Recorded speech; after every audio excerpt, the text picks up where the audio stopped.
بسم الله الرحمن الرحيم. بسم الله الرحمن الرحيم. نحمده ونصلي على رسوله الكريم. أما بعد فأعوذ بالله من الشيطان الرجيم. بسم الله الرحمن الرحيم. يا أيها الذين آمنوا استعينوا بالصبر والصلاة إنها لكبيرة إلا على الخاشعين.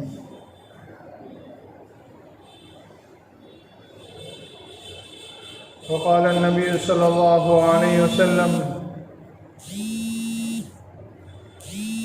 الصلاة عمود الدين أو كما قال عليه الصلاة والتسليم.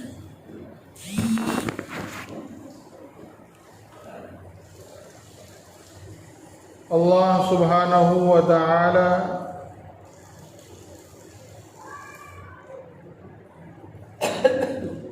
اس پوری کائنات کو بنانے میں اللہ رب العزت کا ایک خاص مقصد، اور وہ مقصد کیا ہے؟ تو وہ اللہ رب العزت کے فرمان سے ہی ہمیں پتہ چلے گا۔ بنانے والے کو ہی پتہ ہوتا ہے کہ وہ کیوں بنا رہا ہے۔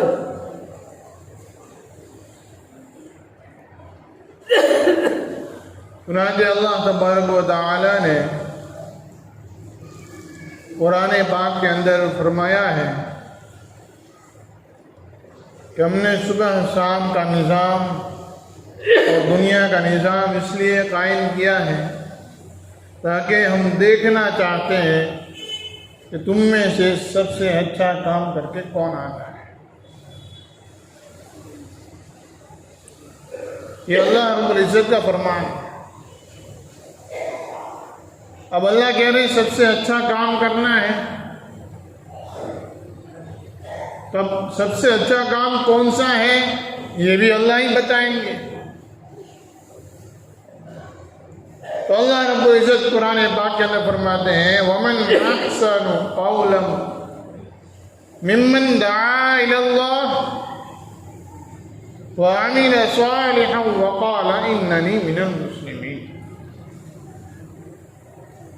اللہ رب العزت یہ فرما رہے ہیں کہ اس سے اچھا کام، اس سے اچھی بات اور کس کی ہو سکتی ہے جو اللہ کے بندوں کو اللہ کی طرف بلاوے۔ کیا فرمایا کہ اس سے اچھا کام اور کس کا ہو سکتا ہے، اس سے اچھی بات اور کس کی ہو سکتی ہے جو اللہ کے بندوں کو اللہ کی طرف بلائے۔ اور پھر آگے فرمایا کہ وَعَمِلَ صَالِحًا، کہ صرف اتنا نہیں کہ ہم لوگوں کو جا کر دعوت دیں کہ بھئی آپ یہ کام کرو، آپ یہ کام کرو، آپ ادھر آؤ، یہ اچھے کام ہے، یہ اللہ کا فرمان ہے، یہ نبی کا طریقہ ہے، نہیں، بلکہ وہ خود اس پر عمل کریں، صالح عمل، اچھے کام کریں۔ اللہ کہہ رہے ہیں کہ یہ سب سے اچھا کام ہے، سب سے اچھا کام۔ آج کے اس دور میں، اس ماحول میں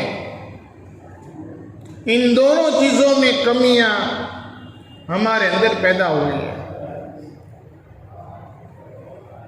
ایک دوسروں سے بھاگنا، یہ ساری چیزیں آج کل ہمارے اندر ہو رہی ہیں۔ احتیاط الگ چیز ہے، لیکن احتیاط کے بہانے جان کا چھڑانا یہ بہت بری بات ہے۔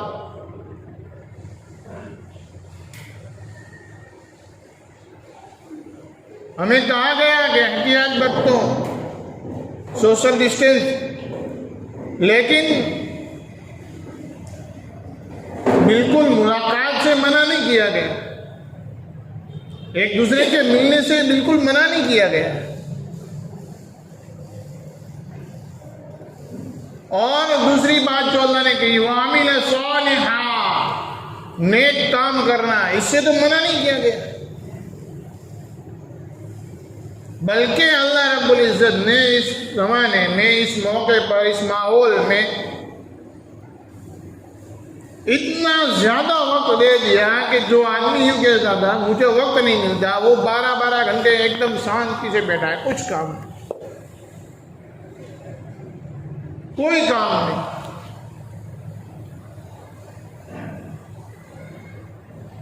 کہیں بھیڑ نہیں ہو رہی، آہستہ آہستہ سارا کام ہو رہا ہے، لیکن ہمارے اچھے اعمال جو ہے اس میں کمیاں ہو رہی۔ اکثر کے یہ حال ہے، میں سب کو نہیں کہتا، لیکن اکثر کا یہ حال ہے کہ عمل صالحہ میں بہت زیادہ کمی کوتاہیاں ہو رہی، نماز کی پابندیوں میں کمی کوتاہیاں ہو رہی، صبح شام کی تسبیحات میں، قرآن کی تلاوت میں، صدقہ خیرات میں کمی کوتاہیاں ہو رہی ہے۔ محتاج کے ڈر نے سب کو ڈرا دیا، کبھی ضرورت پڑے گی، کبھی ضرورت پڑے گی، اتنا مت دو، کم کرو، مت دو۔ ان چیزوں نے ہم سب کو ڈرا دیا۔ حالانکہ نبی علیہ السلام اور صحابہ کرام صلی اللہ علیہ مجمعین کے حالات سے اس بات کا جائزہ ملتا ہے، یہ بات پکی ہوتی ہے کہ جب کوئی حالت آئے، جب کوئی مصیبت آئے، جب کوئی پریشانی آئے، تو نبی کا اور صحابہ کا یہ عمل تھا کہ وہ اپنے انفرادی اعمال میں اضافہ کرتے تھے، وہ صدقہ خیرات میں اضافہ کرتے تھے، صدقہ خیرات میں اضافہ کرتے، انفرادی اعمال میں اضافہ کرتے۔ اللہ کے نبی علیہ السلام کے بارے میں آ رہا ہے کہ جب کبھی تیز ہوا چلتی، اللہ کے نبی علیہ السلام کا چہرہ سرخ ہو جاتا، ٹینشن آ جاتا کہ پتہ نہیں اس ہوا کے اندر کیا ہوگا، اور اللہ کے نبی علیہ السلام دعا کرتے ہیں، اللہ یہ جو حالات آ رہے ہیں، جو ہوا آ رہی، جو یہ موسم آ رہا ہے، کہ اللہ اس کی بھلائی چاہتا ہوں، اس کے ذریعے سے بھلائی چاہتا ہوں، کہ اللہ جس بھلائی کے لیے یہ ہے اس بھلائی کو چاہتا ہوں، کہ اللہ اس کی برائی سے پناہ چاہتا ہوں، کہ اللہ جس برائی کے لیے اس کو بھیجا گیا ہے، بنایا گیا ہے، اس برائی سے میں پناہ چاہتا ہوں۔ اللہ کے نبی علیہ السلام کی دعا ہے۔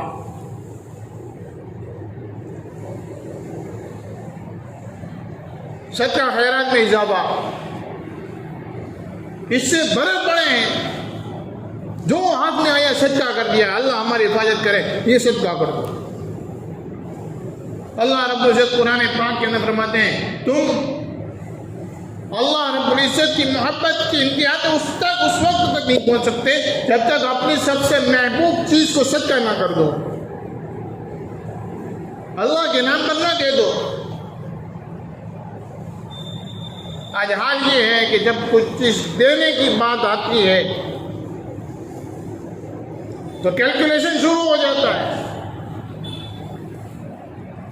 سارا حساب کتاب ختم ہونے کے بعد پھر جو تھوڑا کچھ بچتا ہے اس میں سے بھی تھوڑا احتیاط کے لیے، آئندہ کوئی تکلیف ہوگی، کوئی ضرورت پڑے گی، اس کے لیے نکالو، پھر کچھ گنجائش ہوئی تو وہ نکلتا ہے۔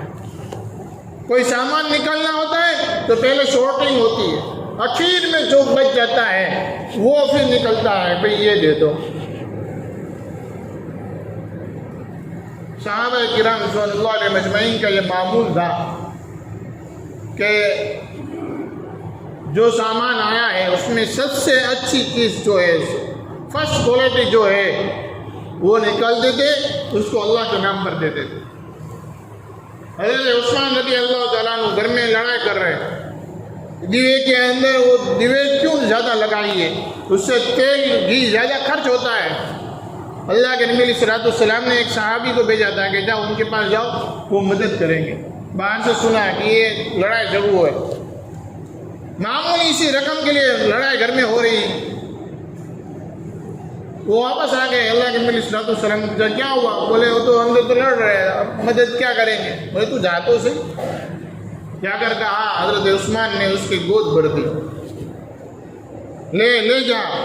اس کے آنکھ سے آنسو آ گئے، کہا کہ اس سے زیادہ چاہیے بتائیے میرے پاس ہے نہیں، اگر ہوتا تو میں دے دیتا. کہا کہ میں اس لیے نہیں روتا ہوں، میں پہلے آیا کچھ اور بات تھی، اب میں آیا کچھ اور بات ہے. کیا بات ہے؟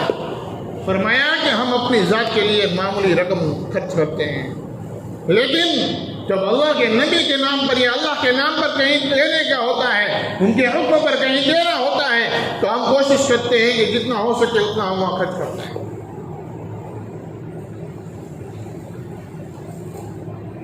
کہنے کے تو بہت سارے مضمون ہیں، لیکن ابھی جو موقع ہے، جن چیز کی ضرورت ہے وہ یہ ہے کہ دو چیزیں. سب سے پہلی بات کہ اپنے انفرادی اعمال میں اضافہ کریں، قرآن کی تلاوت کی پابندی کریں، صبح شام کی تسبیحات کی پابندی کریں، نماز کی پابندی کریں،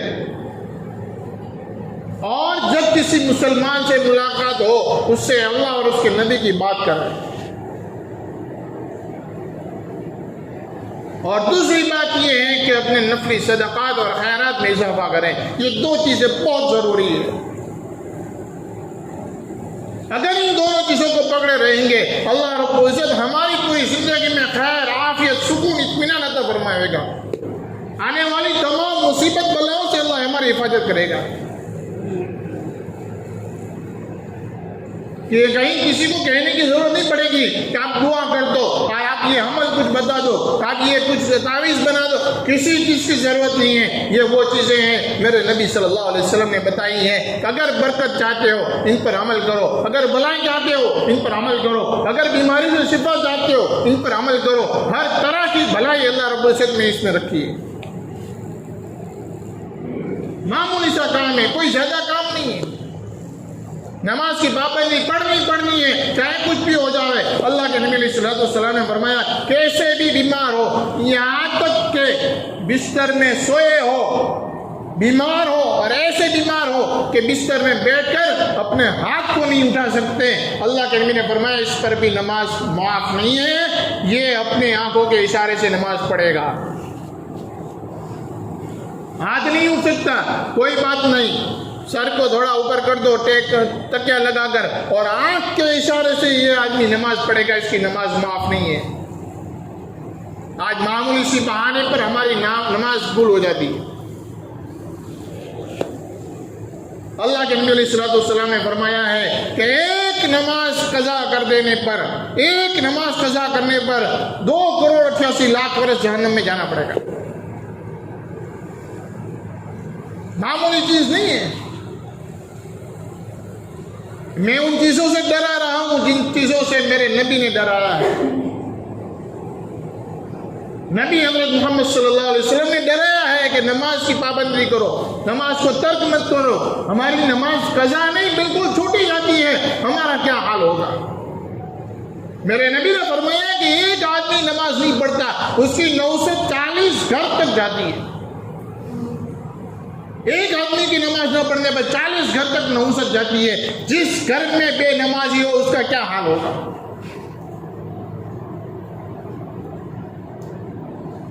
اگر کسی بے نمازی کی نظر ہمارے گھر میں پڑ جائے نا، ہمارے گھر میں سے برکتیں اڑ جاتی ہیں.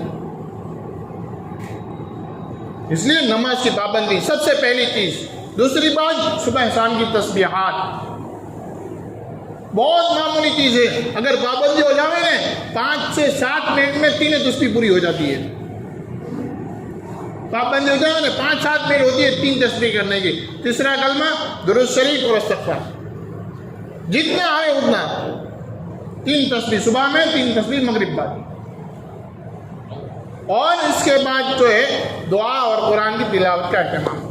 کم سے کم درجے میں روزانہ 1 صفحہ قرآن کی تلاوت، کم سے کم درجے میں، اس سے آخر نہیں ہے. 1 صفحہ بس ابھی ابتدا کریں. روزانہ قرآن کی تلاوت اور صدقہ خیرات روزانہ جتنا ہو سکے اتنا. ضروری نہیں ہے کہ روزانہ ہم کسی کو دے دے. گھر میں کوئی ڈبہ وغیرہ رکھے یا کوئی پاکٹ وغیرہ رکھے، اس کے اندر روزانہ ڈال دے. مہینے پر کچھ جمع ہو گیا، مہینے پر اپنے اڑوس پڑوس میں کوئی ضرورت مند ہے یا کوئی ایسی کمیٹی ہے جس میں یہ چیزیں چلتی ہے، وہ لوگ کام کرتے ہیں، ہم ان کو دے دے. اس کے ذریعے سے ہوگا یہ کہ اللہ رب العزت تمام چیزوں سے، مصیبتوں سے حفاظت کریں گے. خیر، عافیت، برکت والی اللہ رب العزت ہمیں زندگی عطا کرے گا. ان چیزوں کا اہتمام کریں، علماء کرام کی قدر کریں اور علماء کرام کی صحبت کو اختیار کریں، ان سے میل جوڑ ان کا تعلق رکھیں، ان کا اکرام کریں، ہو سکے تو ان کی کچھ نہ کچھ مدد کریں، امداد کریں، یہ بہت ضروری ہے۔ اللہ رب العزت سے دعا ہے کہ اللہ رب العزت ہم تمام کو کہنے سنے زیادہ عمل کرنے کی توفیق عطا فرمائے، آمین یا رب العالمین۔